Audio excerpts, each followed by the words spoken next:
Këngëtarja shqiptare nga Malizi, Gjyste Vulaj, ka dhënë koncertin e parë recital në Tiranë. Në formën e një spektakli, koncerti rezervoi për publikun që kishte mbushur sallën e Pallatit të Kongreseve jo vetëm këngë dhe valle, por dhe humor. Koncerti u organizua nga Unioni Artistik i Kombit Shqiptar, Shoqëria Kulturore Jehona e Shkodrës dhe Televizioni Publik Shqiptar. Këngëtarja e mirënjohur nga Malizi, Gjyste Vulaj, ka ngritur pesh publikun kryeqytetas të pranishëm në Pallatin e Kongreseve gjatë koncertit recital të parin e filloi në Tiranë. Koncerti nisi me një performancë ku ajo u prezantua si një vajzë kaubojse me kitarë në dorë. Kënga e parë përkiste zhanrit të muzikës së lehtë, që duket se janë dhe fillimet e saj në karrierë si këngëtare. Gjyste Vulaj mbuditi në këtë recital në kryeqytetin shqiptar. Gjatë koncertit këngëtarja Vulaj u shkri së bashku me publikun e pranishëm në sallë, i cili kërcente dhe këndonte bashkë me të.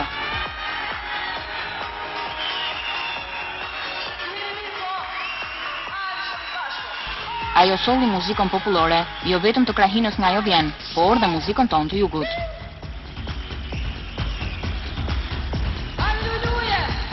Ideuar në formën e një spektakli me regji të Lesh Nikolës, koncerti pati dhe të ftuar, si këngëtar ashtu dhe artist të humorit, duke i dhënë larmi atij.